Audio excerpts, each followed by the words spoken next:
شیخ عثمانی صاحب، سب سے پہلے یہی کہیے کہ پی ٹی آئی یہ کہہ رہی ہے کہ آن گوئنگ سیشن ہے، دوسرا سیشن نہیں بلایا جا سکتا.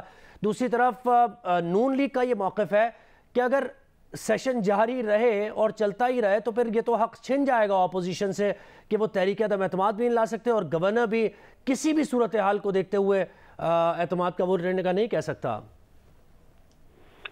نہیں، دیکھیں، یہ غلط فہمی ہے لوگوں کی، مس انڈرسٹینڈنگ ہے. آئین کی شک جو 37 ہے، آرٹیکل 37 سب آرٹیکل 7، وہ بالکل الگ ہے. وہ صاف کہتا ہے کہ اگر گورنر سمجھتا ہے کہ چیف منسٹر کے پاس کانفیڈنس نہیں ہے ہاؤس کا، تو ہی شیل، لفظ شیل لکھا ہوا ہے، he shall summon the house and ask the governor to take a vote of confidence.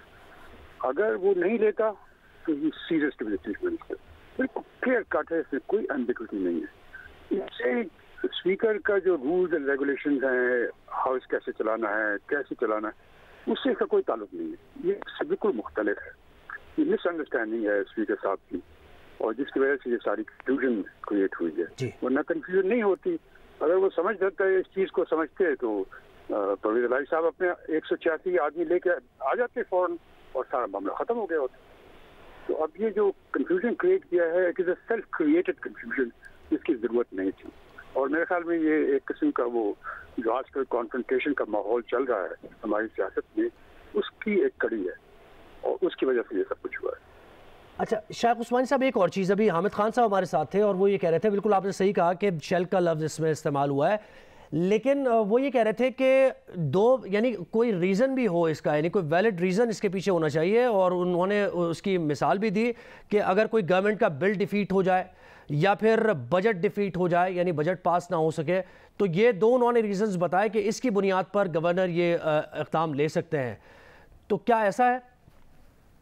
میری نظر میں تو نہیں. دیکھیے، میری نظر میں تو یہ صاف کہتے ہیں کہ اس میں لکھا ہوا ہے کہ اگر گورنر اس نتیجے پہ پہنچتا ہے اور اس میں کسی کا ریفرنس نہیں ہے کہ کس طریقے سے، کوئی کس چیز کے ہونے سے یا کس چیز کے نہیں ہونے سے، وہ گورنر کا اپنا فیصلہ ہے. اگر وہ اس نتیجے پہ پہنچتا ہے کہ چیف منسٹر جو ہے وہ ہاؤس کا کانفیڈنس انجوائے نہیں کر رہا، تو وہ ایکشن لے سکتا ہے. اس میں کوئی اور چیز نہیں ہے، کسی چیز سے کنڈیشن نہیں ہے اس میں. تو اب کیسے اس کے اندر یعنی گورنر کو اس میں کہیں جسٹیفائی، کسی کو بھی یہ کرنے کی ضرورت نہیں ہے، اور کوئی کسی کا بھی اختیار نہیں ہے، ایون صدر مملکت کا، کہ وہ کوئی پوچھ سکیں کہ بھائی آپ نے یہ اقدام جو ہے کیوں لیا ہے وزیر اعلیٰ کو کہنے کا. کیونکہ پھر تو 58(2)B کی بھی باتیں ہو رہی ہیں نا کل سے پرسوں سے، کہ 58(2)B پھر تو دوبارہ سے ریوائیو ہو گیا ایک طریقے سے. مجھے پتہ نہیں ریوائیو ہوا کہ نہیں ہوا، لیکن جو میں آپ کو بتا رہا ہوں، جو پروویژن کانسٹیٹیوشن کی ہے، کانسٹیٹیوشن کو آپ پڑھتے ہیں تو آپ کو پڑھنا چاہیے جس طریقے سے لکھا ہوا ہے. اس کے اندر آپ کوئی چیز ڈال نہیں سکتے اگر نہیں ہے اس کے اندر.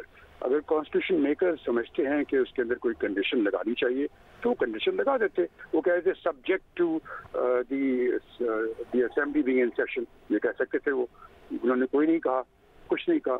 تو اب یہ سب چیز نہیں ہے. تو جب کانسٹیٹیوشن کو دیکھتے ہیں تو یہ صاف لکھا ہوا ہے. اب اس کو اگر مس انٹرپریٹ کرتے ہیں، کسی اور طریقے سے دیکھتے ہیں، تو اس کے لیے تو کوئی جواب نہیں.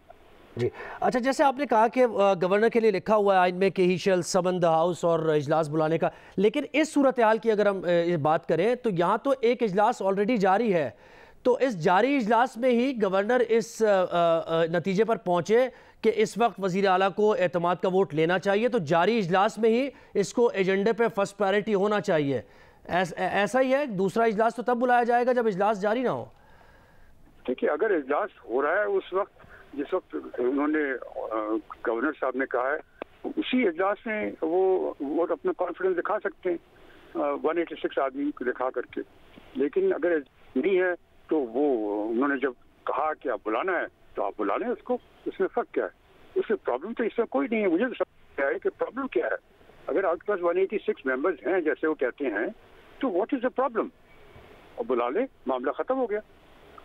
جی اچھا، ایک اور، یہ جو گورنر نے اختیار استعمال کیا ہے ڈی نوٹیفائی کرنے کا، انہوں نے اجلاس نہیں بلایا، تو اگر اجلاس نہ بلایا جائے تو گورنر کے پاس پورا اختیار ہے کہ وہ ڈی نوٹیفائی کر دے وداؤٹ ویسٹنگ ٹائم.